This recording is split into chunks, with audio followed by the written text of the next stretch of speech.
Museveni, you're most welcome. Thank you.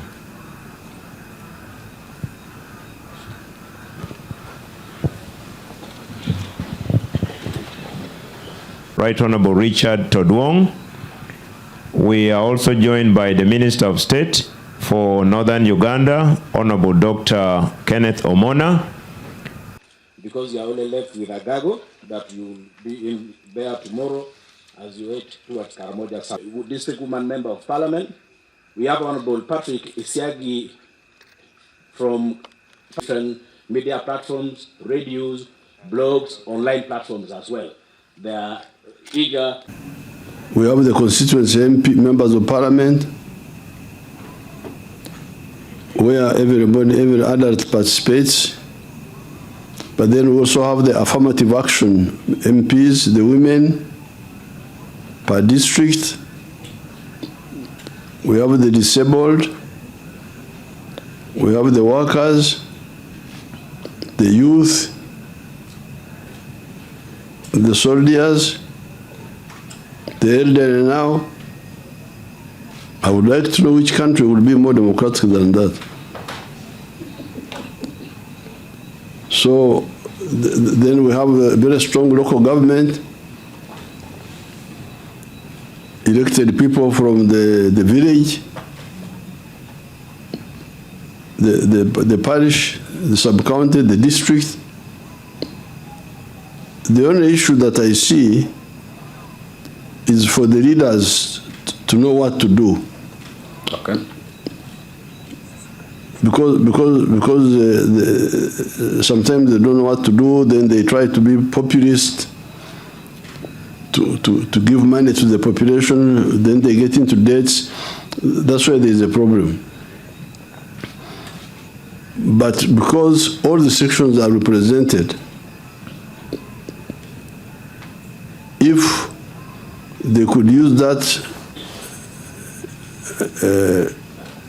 mandate to check the government programs, PDM, has the man arrived, Emioga, has the man arrived, the local government roads, why are they not done? Where is the money? The 1.3 billion per district, why have they not done the, if they could do the monitoring well, you would go very far, because that's what they're supposed to do. The democracy is broad-based democracy, the best in the world. Because like in 1962, there were only, I remember 2 women in parliament. Somebody said there were 3, but I don't remember the third one. But even if there were 3 out of 82 members, in fact 90, because the 82, you had another 9 nominated. And I think these 3 women came among the nominated. And yet the population of Uganda is always 50% women. So how can you have 3 women out of 90 people representing 50% of the population? And you call that democracy? This is the democracy. If anybody wants to learn democracy, come to Uganda. Thank you so much, Your Excellency. Your current campaign is based on protecting the gains. One of the biggest challenges that we see is on the issues of corruption that could derail some of the gains, or that has really derailed some of the gains. The bush. Because when we came from the bush, you had a government here. You had a Muruka chief, you had a sub-county chief, you had, at that time there were even people called Saza chiefs, county chiefs, and you had the DC. Government appointees, I was aware of all this because I have been around for a long time. I was here under the British and after. So I knew the corruption of those chiefs. The Gombara chiefs were corrupt. So the chiefs were corrupt. The departmental staff, veterinary, medical, were corrupt. I'm the one who alerted NRM, say, you people, those chiefs can stay, but we must have our own people from the population. That's how we elected LC1 from us. Yes, the government structure is there. The Murka chief is government appointed. The Gombara chief is appointed. The RDC, DC, whatever you call them, they are appointed. But let's have our own people. LC1, LC2, LC3, LC5, the councillors, the member of parliament constituency, member of parliament woman, member of parliament disabled, member of parliament youth, member of parliament worker. These are all from you. They are your people. You are the ones who elected them. Why don't they fight corruption on your behalf? Because the money which is being stolen is yours. The government sends you money, your share, and you have got your nyamparas, your agents.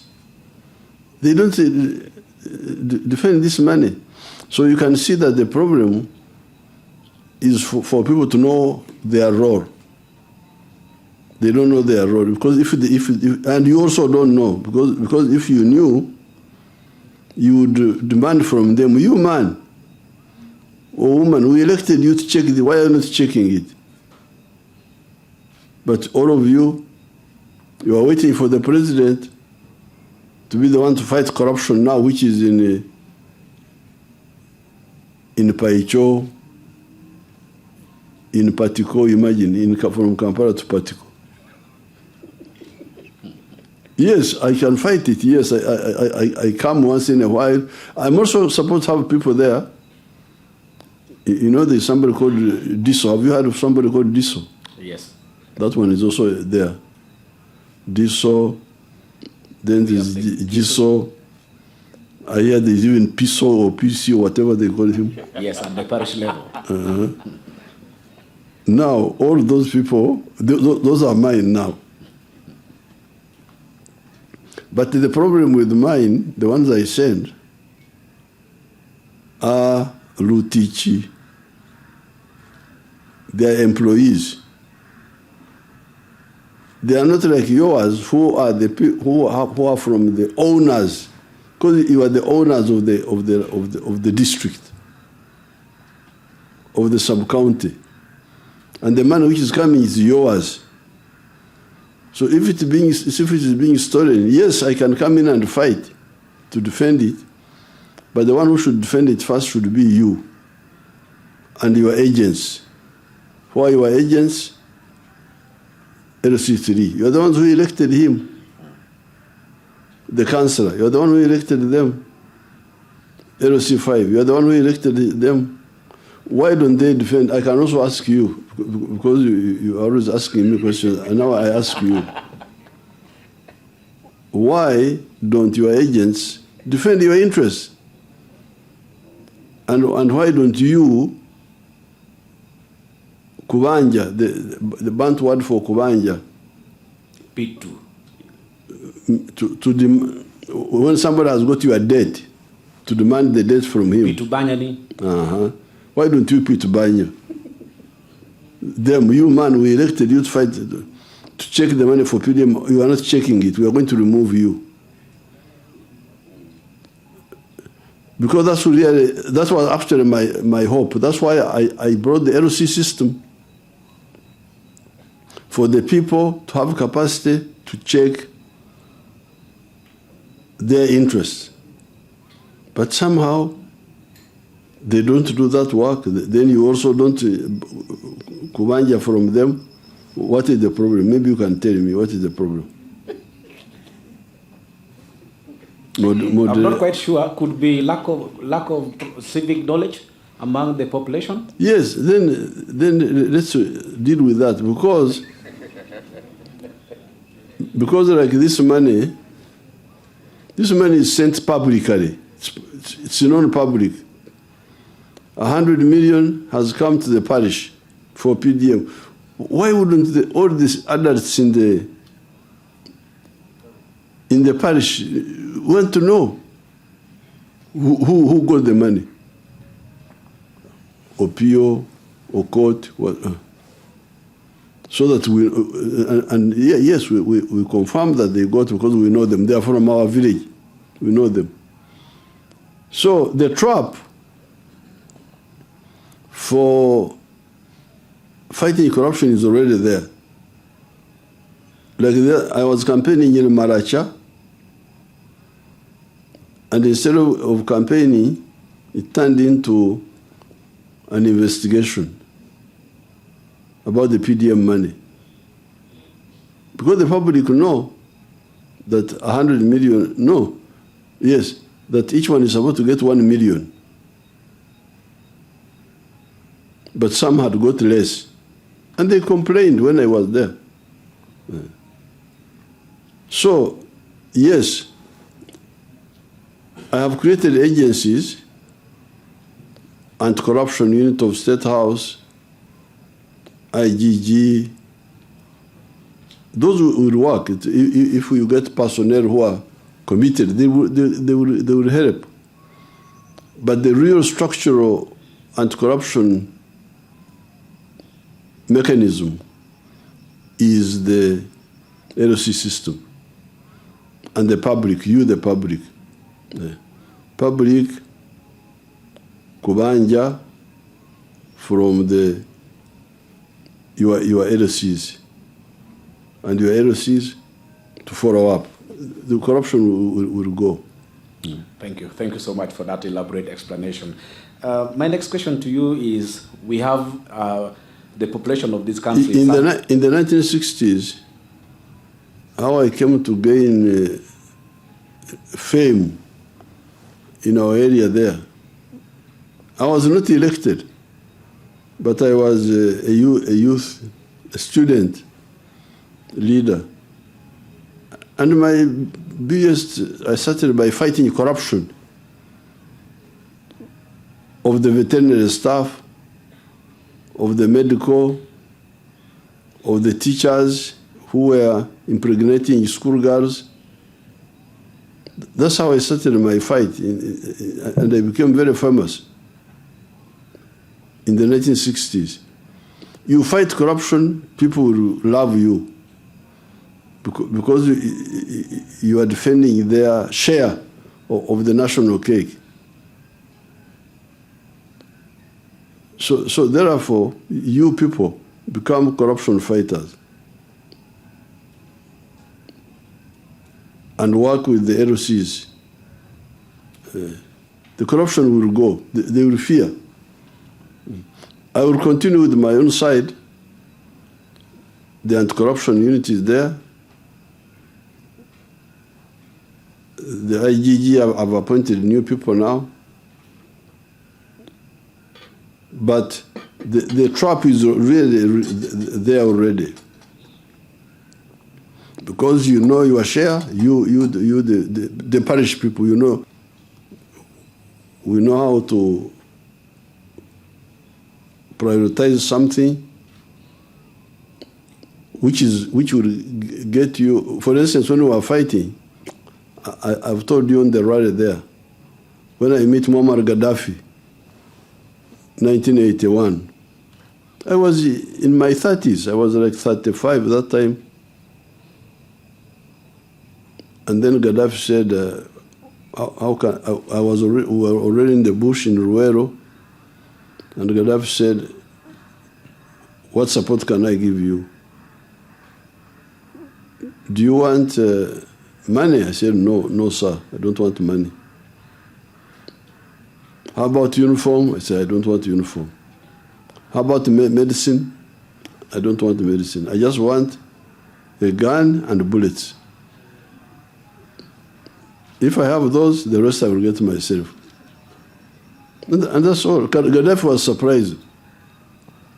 He even asked me, don't you want a radio for propaganda? I said, my propaganda will be attacking the enemy. I attack him and then he reports. So that ability to prioritize is your problem. Now, when it comes to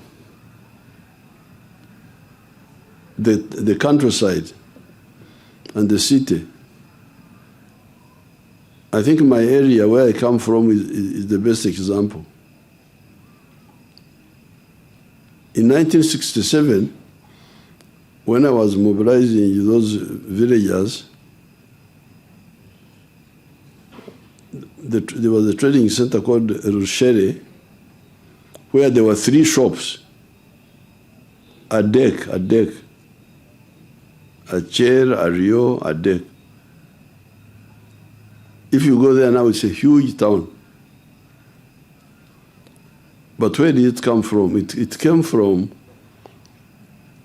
doing what I was telling you on these rallies. Lonyo, Pidano, Ot, Acher.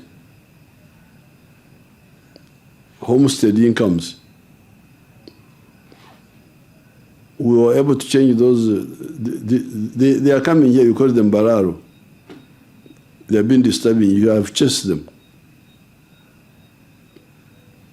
But there, we educated them to go from Purmachon to Purmanyen, as I've been telling you in the rallies.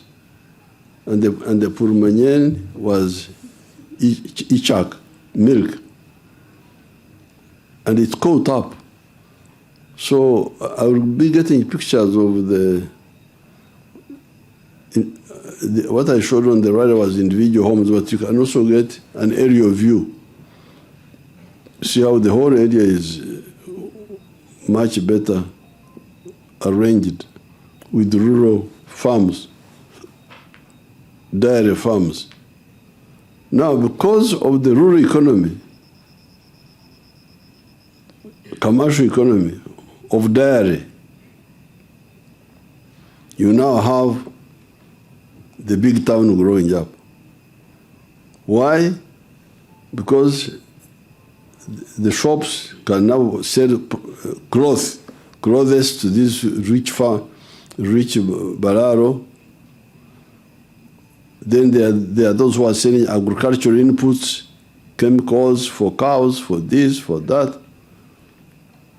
Some of those Bararo like alcohol, so they go there to drink in the town, bars and so on. So the countryside creates the towns. If you want it creates the towns. So therefore, where I don't agree with people is to start with and at the right time, the city will be very important for the countryside. Because the city will now have industries which process what the countryside has the raw materials. So the question is when do you, now where the weakness was to maintain each one in the rural areas. Like the testimonies which I give you on the TV, on my screen is there. Like this girl Anena of Amuru, who was there stuck. Then she got the 1 million. Then she planted groundnuts, harvested 35 bags. We were seeing it today. Yeah. Harvested 35 bags of groundnuts and sold at 2.1 million. The one who got 1 million 4 months ago, he has now got 2 million. And from the 2 million, she bought some goats and a better sewing machine. Now she has got income. She's a big... So, when you have a strong rural economy, then you have very prosperous towns. The towns must depend on the countryside. You cannot have successful towns without a strong rural economy. Thank you. As we wind the first set of our... So it is not either or. It is, for instance, when you start cities, like we have done in some cases, before you do the rural roads, that's not correct prioritization. You should start with the rural roads and the rural economy, and then it feeds the town. It will be more organic, more, it will be healthier and richer and vibrant. Thank you so much. My last question on this first set of questions is on the issues of how do you balance and manage position. We have got a weak constitutional order, because the constitutional order should discipline the way we conduct democracy. In some cases, somebody should be disqualified from leadership by taking certain positions. For instance, if you say, you people go in the wetlands, this should be disqualified by law. So you are enemy of the country, out. But now they talk like that, and then we are there. Of course, NRM is very strong. In the end, we shall control them. But it will be neater if the constitutional order, like for instance in Tanzania, one of the candidates was disqualified, I think. The candidate of the opposition or something like that. You can check. Was disqualified. Oh, that's what you are. You want the country to collapse. You want the environment to collapse. You are disqualified. The court. So I think the law should be, somebody preaches tribalism, and he just goes there, and then there is a weakness there in the law. But we manage them by correct policies and dedication. Because like you can see that the NRM now is quite popular in the north.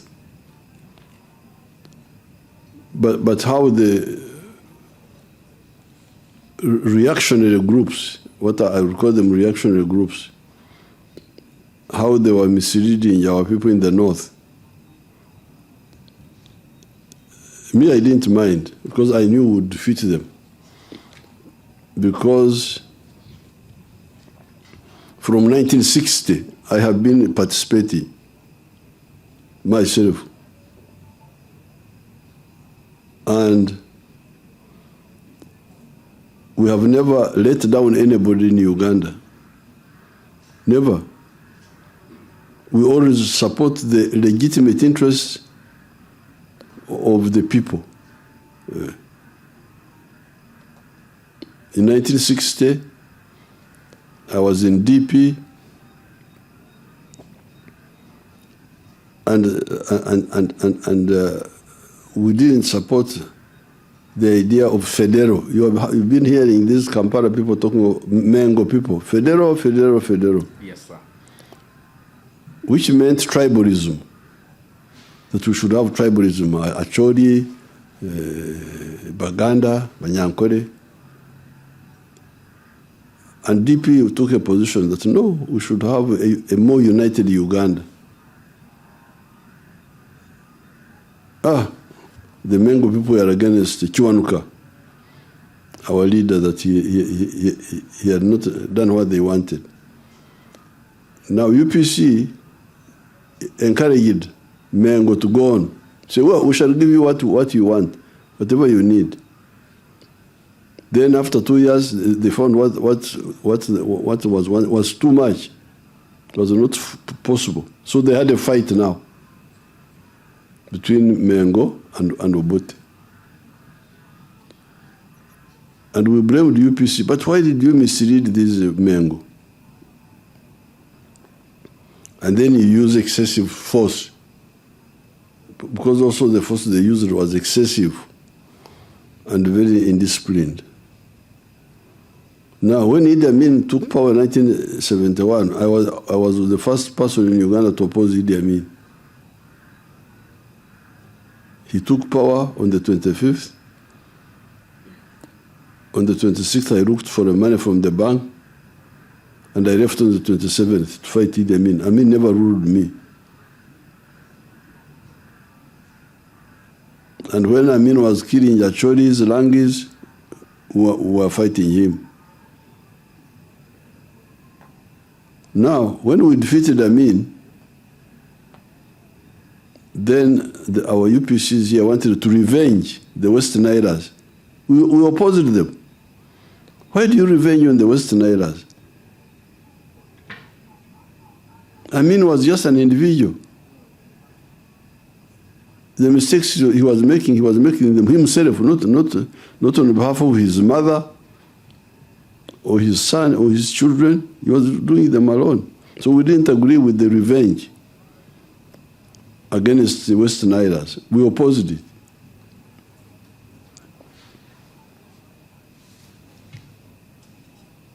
When Tito Kero and Basilio overthrew Obote, and they were trying to, a boy called Ojuku, there was a boy called Ojuku, a soldier called Ojuku, was disturbing people in Lango. We opposed him and chased him, and so on. So for us, we always oppose wrong and support right. All these years. So now people, now the other day, this Nani, Odongoto, would have to give me a cow. As a fine, you should tell him that you owe the old man Museveni a cow. Because when I came for the consultation in Unyama, was it Unyama? We were in a PTC somewhere. Which PTC? He was praising me, but it is an offense. I would have to get a cow from him. Because he was praising me. He was saying, Museveni, thank you very much for chasing the Bararo. It's very good that you chase your own tribe from here. Now the offense is that Odongoto would have thought at any one time that I can side with people because they are my tribe, even when they are wrong. So I need a cow from Odongoto. We shall relay that message to him. So for him, he was praising me. He thought he was praising me. But I could see a mistake in the praise. Why did you think? You should have known that I cannot support wrong, even if it is from my own family. Because this is the NRA. Yeah.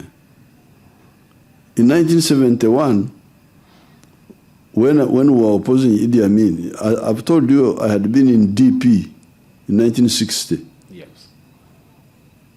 Now, when Idi Amin overthrew Obote, all my DPs were very happy because Amin had overthrown their enemy, Obote. We said, no, this Amin is very, very, very dangerous. And we waste our time. So we opposed Amin. And our own family members who were DP were annoyed with us.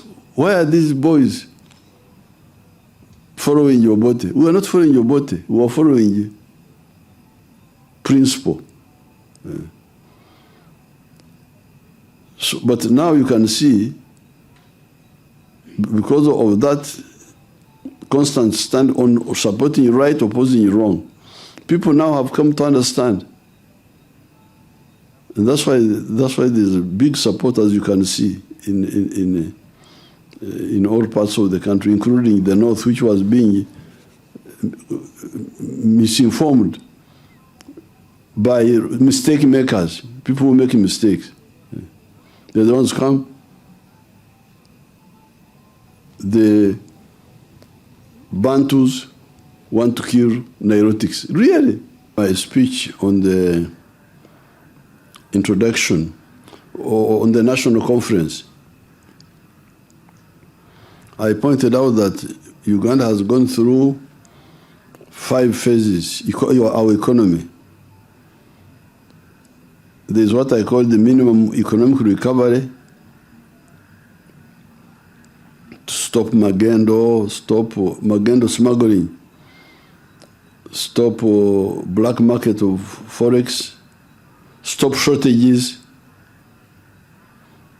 I was in Moyo and I met my old friend, Dr. Moses Apiriga.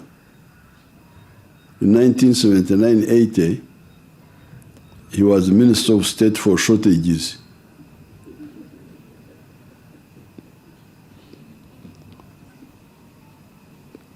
He was called Minister of Supplies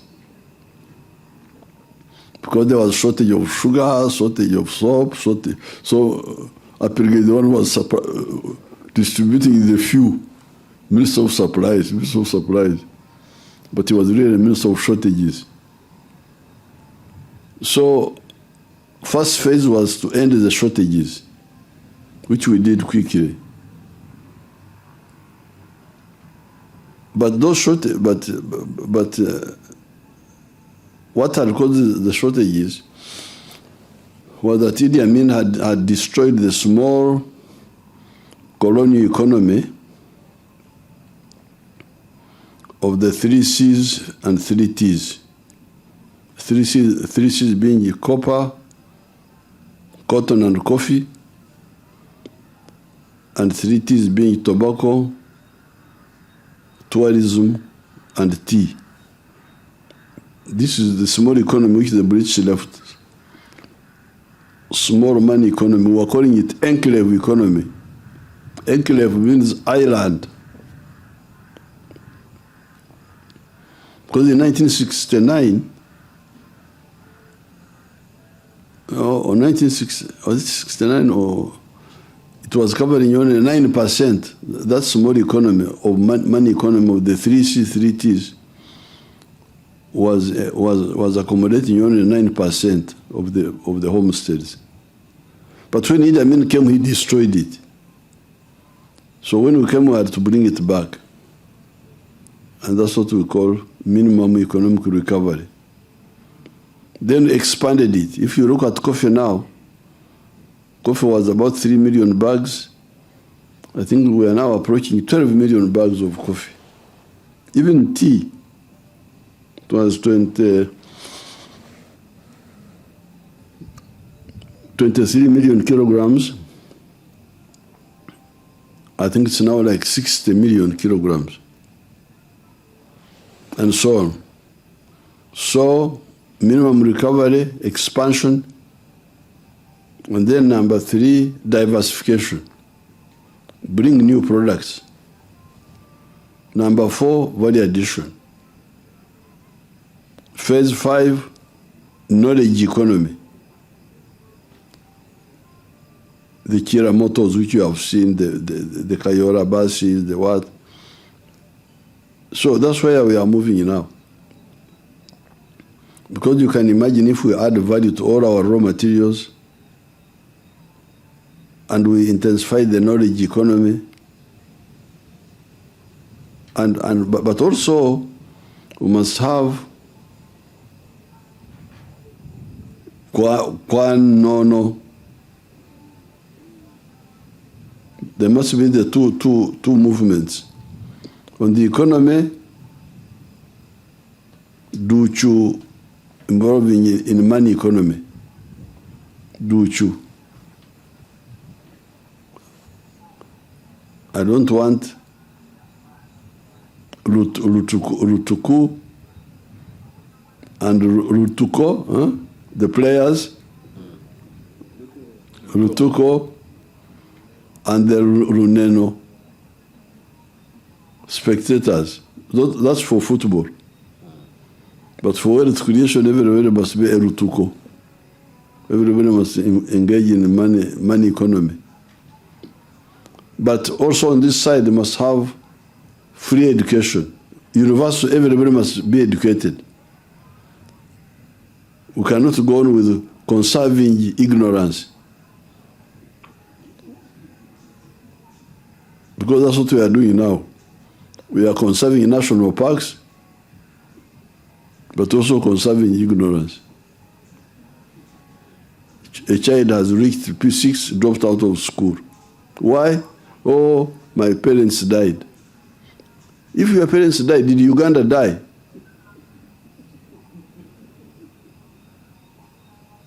There is a republic. This republic is called Uganda. If these kings of ours, like the king of Toro Bunyoro there, when they are praising their kings, praising them, one of the praise names is Omukumanfuzi. Omukumanfuzi. The king was the one who was looking after the orphans. The Mfuzi are the orphans. So this republic of yours, which doesn't look after children and they drop out of school, because teachers are looking for money, head teachers, PTA, I don't know what, you are conserving ignorance.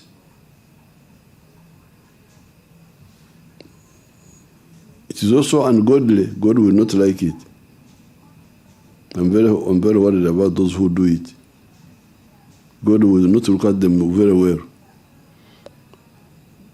Because this is Luneko. You are killing these children when they drop out of school.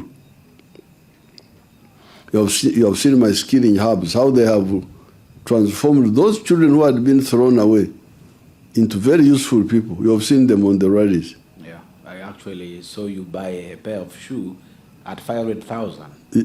The boy cheated me, but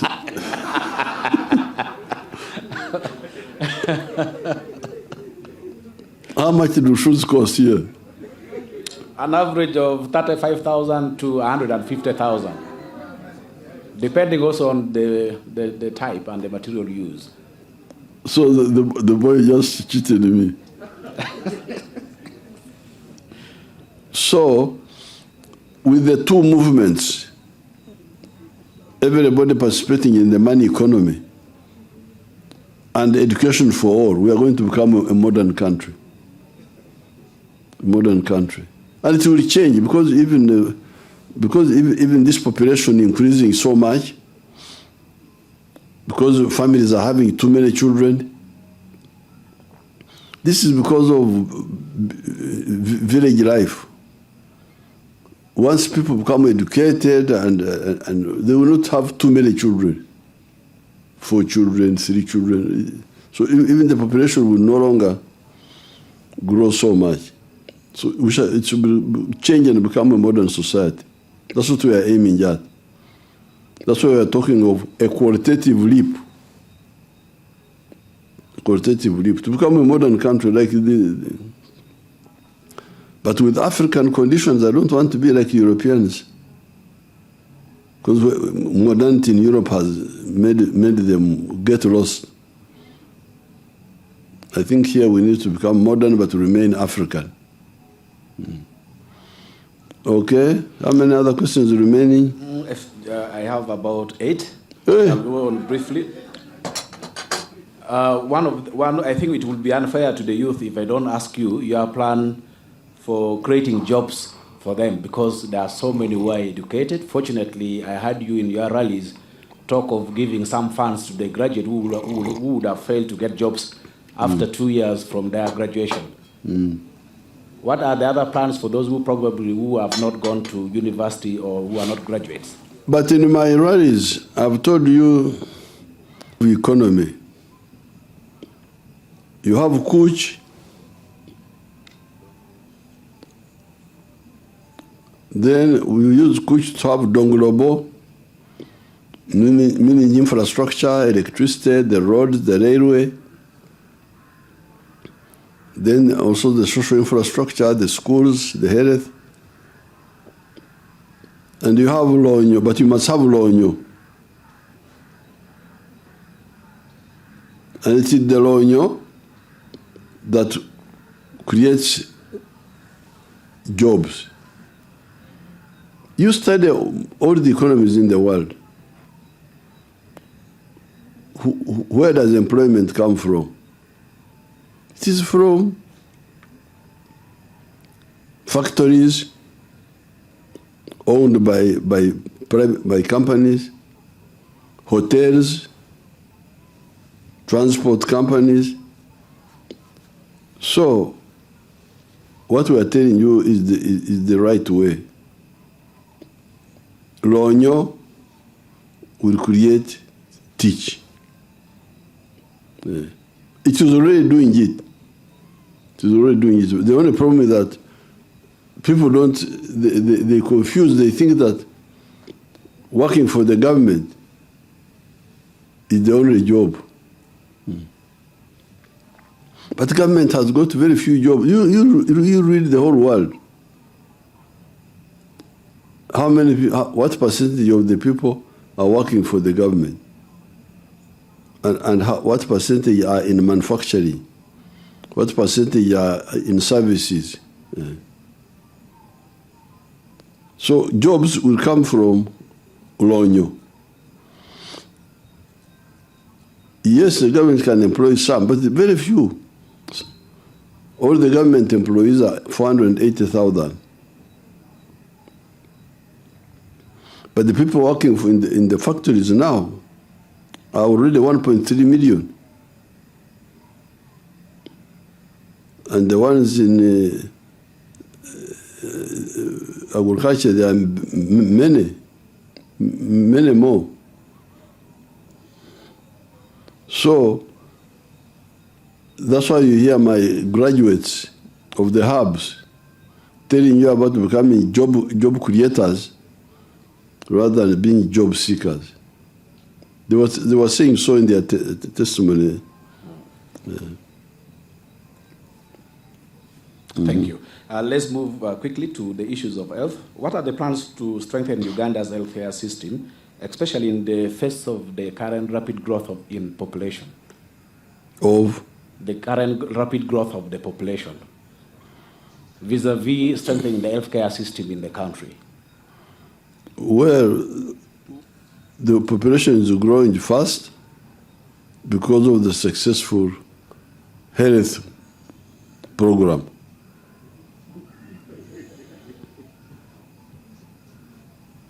Because you remember, we used to have Todd Wong. Did you hear of that man?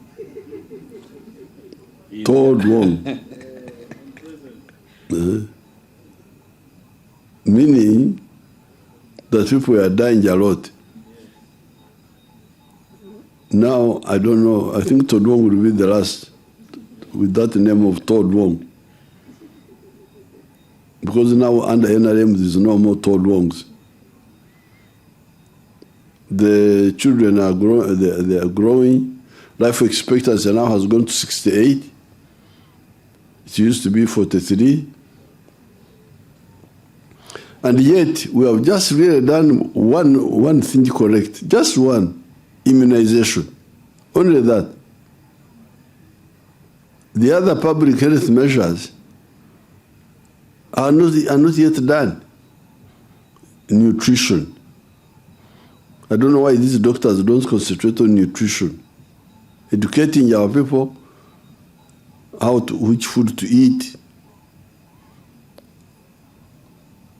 Lifestyle change. Because people now are dying from prosperity.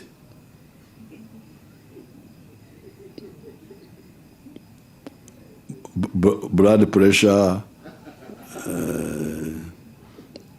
Those Balaro of yours, I see them there in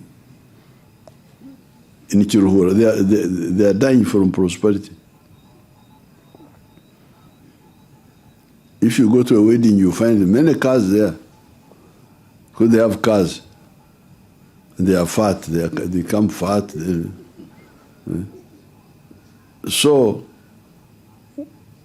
lifestyle, alcohol, tobacco, that one is causing unnecessary sicknesses. If we handle that, then malaria control. By having more public health measures, would eliminate 85% of the sicknesses. Even the maternal cases, children who get pregnant before they are old enough, then they get maternal or obstetric complications. All those public health measures would cover more. And then on the curative side, if you remove some residual, because I've been here with you for 40 years now. Have you ever heard that I'm in a hospital? I've never had time to go to a hospital. Except when I had corona for 21 days. I was not very sick, but I'm not used to being inactive. So, if we could have more of the public, of the prevention of sicknesses, the health would even be better. Then that leaves us with about 20% curative. Some cases which are not avoidable, accidents, those obstetric cases, would have less burden of, because now the Ministry of Health has been more Ministry of Diseases than the Ministry of Health. Because they wait for you to be sick, and then they take you to hospital, then you put up your legs. But why don't you avoid sickness? Because you can avoid sickness. You can avoid, there are so many things you can avoid. So that we have got a healthy population rather than a sick population needing treatment. Now, people are talking of a health insurance system. I've been wanting to study that. Of course, health insurance system would help